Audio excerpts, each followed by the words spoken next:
പിതാവിന്റെയും പുത്രന്റെയും പരിശുദ്ധാത്മാവിന്റെയും നാമത്തിൽ ആമേൻ. ഈശോയിൽ പ്രിയരെ, ക്രിസ്തുമസ് ആഘോഷിക്കുമ്പോൾ നമ്മുടെ കർത്താവായ ദൈവം നമ്മെക്കുറിച്ച് വേദനിക്കുന്നു എന്ന തിരിച്ചറിവ് വേണം. ജെറമ്യ 6 നാം വായിക്കുന്നു, കിണറ്റിൽ പുതുവെള്ളം നിറയുന്നത് പോലെ ജെറുസലേമിൽ പുതിയ അകൃത്യങ്ങൾ നിറയുന്നു. ജെറമ്യ 8, ഒരുവനും തന്റെ ദുഷ്ടതയെക്കുറിച്ച് അനുതപിക്കുന്നില്ല, ഓരോരുത്തരും അവനവന്റെ വഴിക്ക് പോകുന്നു. എന്റെ ജനത്തിനാകട്ടെ കർത്താവിന്റെ കൽപ്പന അറിഞ്ഞുകൂടാ. ജെറമ്യ 23, ആരും ദുഷ്ടത ഉപേക്ഷിക്കാതിരിക്കത്തക്ക വിധം അവർ ദുഷ്ടരെ പിന്താങ്ങുന്നു. ജെറമ്യ 12, അവരുടെ നാവിൽ എപ്പോഴും അവിടുന്നുണ്ട്, ഹൃദയത്തിലാകട്ടെ അങ്ങേക്ക് സ്ഥാനമില്ല.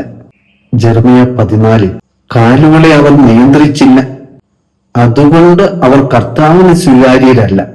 ഈശോയിൽ പ്രിയരെ, ഈശോയുടെ പിറവി തിരുനാളിന് ഒരുങ്ങുമ്പോൾ പ്രവാചകനെ പോലെ നമുക്കും പ്രാർത്ഥിക്കാം. ജെറമ്യ 17, കർത്താവേ എന്നെ സുഖപ്പെടുത്തണമേ, അപ്പോൾ ഞാൻ സൗഖ്യമുള്ളവനാകും. എന്നെ രക്ഷിക്കണമേ, അപ്പോൾ ഞാൻ രക്ഷപ്പെടും. അങ്ങ് മാത്രമാണ് എന്റെ പ്രത്യാശ.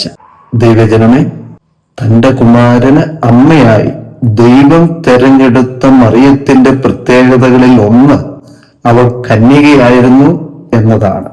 ദൈവം മനുഷ്യ മക്കളെ അവരുടെ സമ്മതവും സഹകരണവുമില്ലാതെ രക്ഷിക്കുകയില്ല.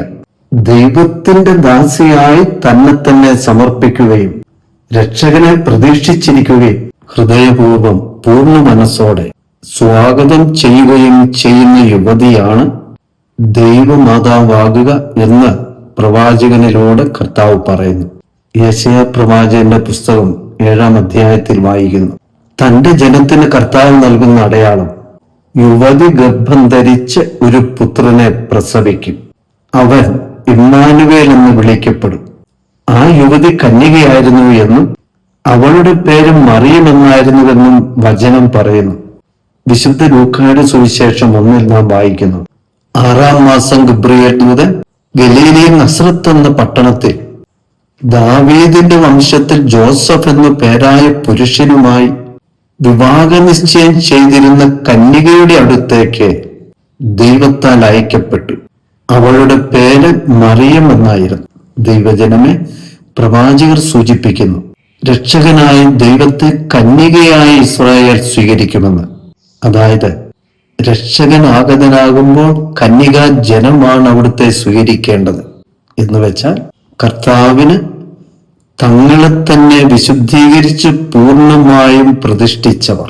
യേശു ജനിക്കുമ്പോൾ ജനം വിശ്വസിച്ചിരുന്നത് രക്ഷകൻ ഒരു കന്യകയിൽ നിന്ന് വന്നു പിറക്കും എന്നായിരുന്നു. ആരംഭത്തിലെ ദൈവിക പദ്ധതി തന്റെ ഏകജാതന അമ്മയായി തെരഞ്ഞെടുക്കുന്നവൾ കന്യകയും ദൈവത്തിൽ തികഞ്ഞ വിശ്വാസമുള്ളവളും തന്നെ ദൈവത്തിന് പരിപൂർണമായും പ്രതിഷ്ഠിച്ചവളും സ്വജീവിതത്തെ അതിന്റെ സമഗ്രതയിൽ കർത്താവിനു വേണ്ടി കാത്തു സൂക്ഷിക്കുകയും സമർപ്പിക്കുകയും ചെയ്തവൾ. അതായിരുന്നു പരിശുദ്ധ കന്യകാമറിയം എന്ന യുവതി. ദൈവമക്കളെ, രക്ഷകന്റെ പിറവി 2000 വർഷങ്ങൾക്ക് മുൻപ് കഴിഞ്ഞുപോയ ഒരു ചരിത്ര സംഭവം മാത്രമല്ല, ആവർത്തിച്ചുകൊണ്ടേയിരിക്കേണ്ട രക്ഷാസംഭവമാണത്. യഥാർത്ഥ കന്യകയുടെ പ്രത്യേകതകളുള്ള വ്യക്തികളിലും കുടുംബങ്ങളിലും സമൂഹങ്ങളിലും മാത്രമേ യേശുക്രിസ്തു ഇന്നും വന്നു പിറക്കുകയുള്ളൂ. കന്യകയുടെ പ്രത്യേകത, ജീവിതം മനസ്സും ഹൃദയവും ആരുമായും ഒന്നുമായും വിഭജിക്കപ്പെടാതെ ജീവിതം നൽകിയ കർത്താവിന് സമ്പൂർണമായി സമർപ്പിച്ചവൾ. അതെ, ദൈവമാതാവ് പരിശുദ്ധ മറിയം കന്യകയായിരുന്നു. ദൈവജനമേ, ഈശോയുടെ പിറവി തിരുനാൾ ക്രിസ്തുമസ് ഒരാഘോഷം മാത്രമല്ല, വെല്ലുവിളിയാണ്. ദൈവം ആഗ്രഹിക്കുന്ന കന്യകാ ഗുണങ്ങൾ നമ്മിൽ വളരട്ടെ.